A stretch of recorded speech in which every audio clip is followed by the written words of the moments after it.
Praise the Lord मसीह यीशु के मोतबर और सब नामों से आला नाम में आप सबकी सलामती हो। आसमान की बादशाही की अहमियत क्या है?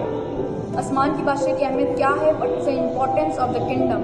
हम क्यों आसमान की बादशाही के बारे में जानें? आसमान की बादशाही का बाइबल मुकद्दस में क्यों जिक्र किया गया है? खुदावंद यीशु मसीह आसमान की बादशाही में क्या कहते हैं? आइए जानते हैं इस वीडियो में।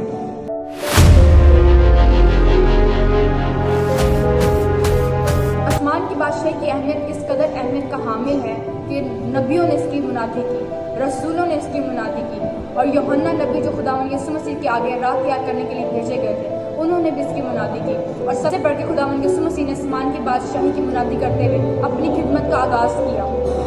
आसमान की बादशाही को उन्होंने बताते हुए आगाज़ किया कि तौबा करो क्योंकि आसमान की बादशाही नज़दीक आ गई है। अगर हम इसी वर्ड्स को इब्रानी ज़ुबान में जो बाइबल मुकद्दस की रियल लैंग्वेज है, अगर उसमें हम देखें आसमान की बादशाही के बारे में जो खुदावंद यीशु मसीह ने कहा, तो इसका मतलब है अपनी सोच को बदलो क्योंकि आसमान की बादशाही नज़दीक आ गई है। अपनी माइंड को बदलो, अपनी सोच को बदलो, अपने मन को बदलो, इसलिए ताकि आसमान की बादशाही नज़दीक आ गई है। अगर हम अपने सोचों को बदलेंगे तो आसमान की बादशाही का बहुत अच्छा हिस्सा अपनी ज़िंदगी में पा लेंगे। खुदावंद यीशु मसीह ने शागिर्दों को दुआ सिखाई और दुआ में आसमान की बादशाही का जिक्र किया। उन्होंने दुआ में उनको सिखाया कि आसमान की बादशाही की तलाश करो, आसमान की बादशाही को ना सिर्फ ढूंढो बल्कि अपनी ज़िंदगी में पा लो। तो खुदावंद यीशु मसीह हमसे एक्सपेक्ट करते हैं कि हम आसमान की बादशाही को अपनी ज़िंदगी में पा लें। खुदावंद यीशु मसीह आसमान की बादशाही की हमें मिसाल देते हुए कहा कि आसमान की बादशाही उस छुपे हुए खजाने की मानिंद है कि जिससे कोई शख्स उसकी अहमियत को जान लेता है, वो उस खजाने को पाने के लिए अपना सब कुछ कुर्बान कर देता है। इसकी अहमियत खुदावंद यीशु मसीह ने इस तरह बताई। और खुदावंद यीशु मसीह क्यों हमें आसमान की बादशाही के बारे में बताते हैं? क्योंकि हमारा मुस्तकबिल इससे वाबस्ता है। Our future is associated with kingdom. इसलिए खुदावंद यीशु मसीह चाहते हैं कि हम आसमान की बादशाही को अपनी ज़िंदगी में पा लें। अगर आप आज अपने बच्चों पर कुछ इन्वेस्ट करते हैं, क्यों इन्वेस्ट करते हैं? क्यों उनको पढ़ाते हैं? क्यों उन्हें सुबह सुबह उठाते हैं? क्यों उनकी ज़िंदगी में मेहनत करवाते हैं उनसे? क्यों?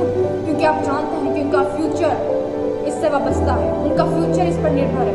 इसीलिए खुदावंद यीशु भी अपने बताना चाहते हैं कि आसमान की बादशाही के लिए फाइट करो, उसको पाने के लिए जस्तजू रखो, उसकी अहमियत को जानो ताकि हम उसे पा लें अपनी ज़िंदगी में।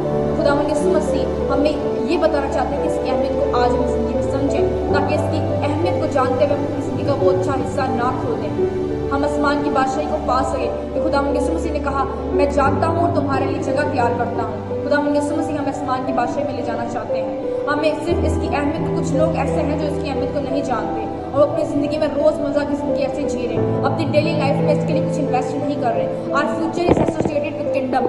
हमारा मुस्तकबिल इससे वाबस्ता है। हम इसको जाने इसकी अहमियत को, आसमान की बादशाही की अहमियत क्या है हमारी ज़िंदगी में। तो मेरा ईमान है कि इस वीडियो में आपने आसमान की बादशाही को समझा और जाना होगा कि इसकी अहमियत क्या है। आसमान की बादशाही की अहमियत को अपनी ज़िंदगी में जाने ताकि हम उस अच्छे खजाने को, उस अच्छे हिस्से को अपनी ज़िंदगी में पा लें। खुदावंद यीशु मसीह के आला नाम में आप सबकी सलामती हो। खुदा बाप, खुदा बेटे, खुदा रूह कुद्दूस का तमिनान आपकी ज़िंदगी में हो। Stay blessed, God bless you.